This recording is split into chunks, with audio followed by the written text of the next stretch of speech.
Hai guys, welcome to my another YouTube video. Nama gue Gita. Kalau kalian salah satu penggemar cerita-cerita misteri kriminal atau serial killer, kalian ini wajib banget untuk dengar mengenai kisah serial killer yang akan kita bawa ini. Siapa sih dia? Yuk, check this out.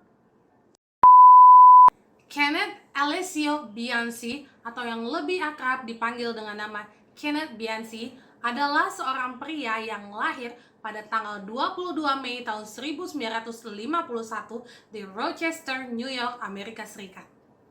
2 minggu setelah si Kenneth ini lahir, akhirnya dia pun harus diadopsi oleh pasangan Nicholas Bianchi dan Frances Scioliano Bianchi. Kenneth ini sejak kecil dikenal sebagai anak yang bermasalah ya guys. Menurut ibunya si Kenneth ini, dia ini dari kecil udah suka berbohong dan menjadi orang yang cepat marah. Walaupun sebenarnya si Kenneth ini memiliki kecerdasan yang tinggi, namun prestasinya di sekolah justru kurang baik. Ketika si Kenneth ini berusia 10 tahun, ayahnya meninggal dunia karena penyakit pneumonia yang dideritanya. Setelah itu, ibunya ini harus bekerja untuk memenuhi kebutuhan hidup mereka. Gak lama setelah si Kenneth ini lulus dari Gates Chili High School pada tahun 1971, Kenneth ini akhirnya menikah dengan kekasih dari SMA-nya. Tetapi pernikahannya ini hanya berjalan selama 8 bulan aja guys. Istrinya si Kenneth ini pergi begitu saja meninggalkan si Kenneth. Kenneth sempat drop out dari kampusnya guys. Setelah itu dia akhirnya menjalani beberapa pekerjaan kasar sampai akhirnya dia bekerja sebagai security di sebuah toko perhiasan. Dia pindah ke Los Angeles pada tahun 1977 dan mulai menghabiskan waktunya dengan sepupunya yang bernama Angelo Buono. Sekilas mengenai Angelo Buono ya guys. Angelo Buono ini sendiri adalah keponakan dari ibu angkatnya si Kenneth ini. Angelo ini lahir pada tanggal 5 Oktober tahun 1934 di Rochester, New York, Amerika Serikat. Angelo adalah anak imigran dari Italia.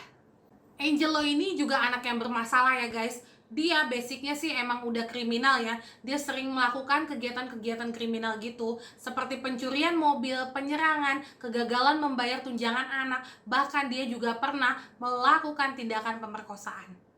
Setelah perjumpaan antara si Kenneth dan Angelo ini guys, sepertinya si Kenneth ini sudah mulai terpengaruh sama kegilaan dari si Angelo ini. Akhirnya mereka pun bergabung untuk melakukan tindakan kejahatan guys. Kenneth dan Angelo ini mulai menculik, mulai memperkosa, bahkan membunuh korban-korbannya guys. Mereka ini biasanya berkeliling-keliling di daerah Los Angeles guys, menggunakan mobil milik si Kenneth. Mereka ini mengaku sebagai petugas polisi yang sedang menyamar dengan menggunakan lencana polisi palsu. Korban mereka adalah gadis-gadis yang berusia antara 12 tahun sampai dengan 28 tahun dari berbagai lapisan masyarakat. Mereka akan menyuruh para gadis-gadis tersebut untuk masuk ke mobil mereka yang mereka klaim sebagai mobil polisi, yang akan mengantarkan mereka ini kembali ke rumah. Ternyata mereka tuh nggak dibawa ke rumah guys, mereka dibawa justru ke rumah si Angelo untuk disiksa, diperkosa, bahkan dibunuh dong. Cara membunuh mereka ini ada bermacam-macam ya guys. Ada yang dia berikan suntikan mematikan, ada juga yang mereka setrum listrik, ada juga yang meracuni dengan karbon monoksida. Sampai akhirnya mereka memutuskan bahwa mencekik adalah cara yang paling mudah. Korban pertama dari Kenneth dan Angelo ini adalah seorang PSK dari Hollywood yang bernama Yolanda Washington. Tubuhnya ditemukan di dekat hutan Low Cemetery pada tanggal 18 Oktober tahun 1977. Terdapat bekas luka di pergelangan tangan dan pergelangan kaki. Diketahui bahwa sebelum dibunuh, si Yolanda ini telah diperkosa terlebih dahulu. Pada tanggal 1 November tahun 1977, ditemukanlah mayat seorang gadis remaja di sebuah taman perumahan di lingkungan La Crescenta, New York, Amerika Serikat. Tubuh gadis tersebut penuh memar di sekujur tubuhnya guys, dan ada bekas cekikan di lehernya. Gadis tersebut diketahui bernama Judith Lynn Miller, seorang pekerja seks yang baru berusia 15 tahun. Yes guys, gadis ini adalah korban kedua dari Kenneth dan Angelo. 5 hari kemudian, ditemukanlah lagi jasad tubuh telanjang di Chevy Chase Country Club. Sama seperti korban-korban sebelumnya, Korban kali ini juga tubuhnya ditemukan banyak memar guys, dan terdapat bekas cekikan tali di leher. Gadis tersebut berhasil diidentifikasi sebagai Lisa Teresa Castin, seorang pelayan restoran yang baru berusia 21 tahun. Pada tanggal 13 November tahun 1977, ada dua orang gadis remaja yang bernama Dolores Cepeda yang baru aja berusia 12 tahun, serta seorang gadis remaja lainnya yang bernama Sonja Johnson berusia 14 tahun. Mereka baru aja pulang dari sekolah guys. Terakhir kali mereka itu terlihat turun dari sebuah bus, lalu ada sebuah mobil yang menghampiri mereka. Dan akhirnya tubuh mereka ini ditemukan oleh seorang laki-laki remaja yang sedang membersihkan sampah-sampah dekat dengan Stadion Dodger. Dan sama guys, seperti korban-korban sebelumnya, gadis-gadis tersebut telah diperkosa terlebih dahulu sebelum dibunuh. Dan di lehernya juga ada bekas cekikan oleh tali juga. Pada hari yang sama ketika mayat Dolores dan Sonja ini ditemukan, pada tanggal 20 November tahun 1977, ada seorang pejalan kaki di daerah Glendale yang menemukan sebuah tubuh telanjang yang diketahui bernama Christina Reckler yang pada saat itu berusia 20 tahun. Tubuhnya juga sama guys seperti korban-korban sebelumnya, dicekik dan ada bekas suntikan juga. Pada tanggal 23 November tahun 1977, ditemukanlah lagi guys sebuah tubuh dari seorang wanita yang bernama Jane King yang saat itu berusia 28 tahun. Tubuhnya ditemukan sudah membusuk parah di daerah jalan tol Golden State. Jane King dilaporkan hilang oleh keluarganya dari tanggal 9 November 1977. Karena banyaknya mayat-mayat yang terus-menerus ditemukan oleh kepolisian Los Angeles, akhirnya membentuk sebuah grup untuk menangkap para pelaku. Polisi menyebut para pelaku dengan sebutan Hillside Strangler atau pencekik dari Hillside. Masih berlanjut guys kebiadaban dari si Kenneth dan Angelo ini. Pada tanggal 29 November tahun 1977, polisi menemukan sebuah mayat yang diketahui bernama Lauren Wagner yang saat itu berusia 18 tahun. Di tangannya ditemukan luka-luka bakar dan di lehernya ada bekas cekikan tali juga sama seperti korban-korban sebelumnya. Pada tanggal 17 Desember tahun 1977, polisi lagi-lagi menemukan tubuh di sebuah lereng bukit. Tubuh seorang gadis remaja yang bernama Kimberly Martin yang berusia 17 tahun. Pernah nih ya guys, suatu hari ketika mereka mau menjerat korban selanjutnya, kedua lelaki tersebut memberikan tumpangan kepada seorang wanita yang bernama Catherine Lore. Namun akhirnya mereka pun harus melepaskan si Catherine ini karena mereka mengetahui bahwa ternyata si Catherine ini adalah putri dari seorang aktor Hongaria yang bernama Peter Lorre yang terkenal dengan perannya sebagai seorang pembunuh bayaran. Si Catherine ini gak sadar sama siapa mereka berdua sampai ketika si Kenneth dan Angelo ini ditangkap, barulah si Catherine ini mengetahuinya.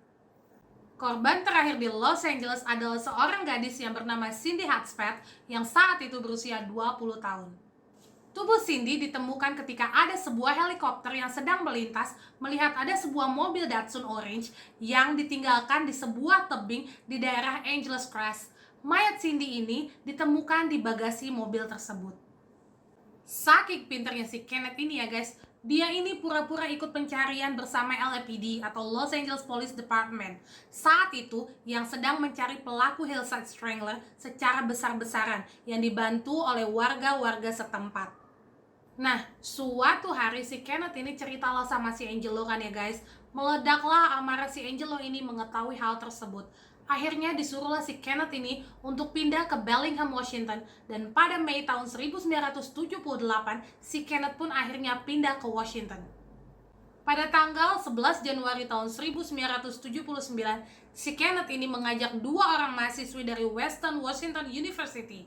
Diajaklah mereka ini ke sebuah rumah yang saat itu sedang si Kenneth jaga. Wanita tersebut bernama Karen Mendick yang saat itu berusia 22 tahun dan Diane Wilder yang saat itu berusia 27 tahun. Bisa ditebakkan ya guys, gimana nasib kedua wanita tersebut? Ya guys, Kenneth ini berhasil membunuh mereka berdua dengan cara mencekik mereka.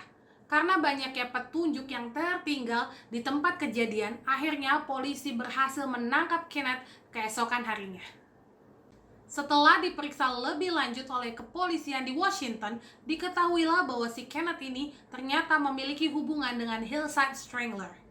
Ketika si Kenneth ini ditangkap, lalu mengakulah dia bahwa dia dan Angelo Buono adalah pelaku dari Hillside Strangler. Si Kenneth ini juga masih sangat licik, guys. Dia mengaku bahwa dia melakukan hal-hal gila seperti membunuh ini karena dia memiliki penyakit mental seperti kepribadian ganda. Katanya kepribadian dia yang lainlah yang melakukan pembunuhan tersebut.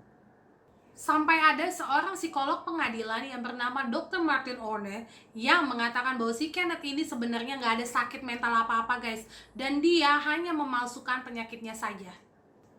Kenneth bersaksi melawan Angelo Buono di pengadilan dengan imbalan keringanan hukuman untuk si Kenneth ini, guys.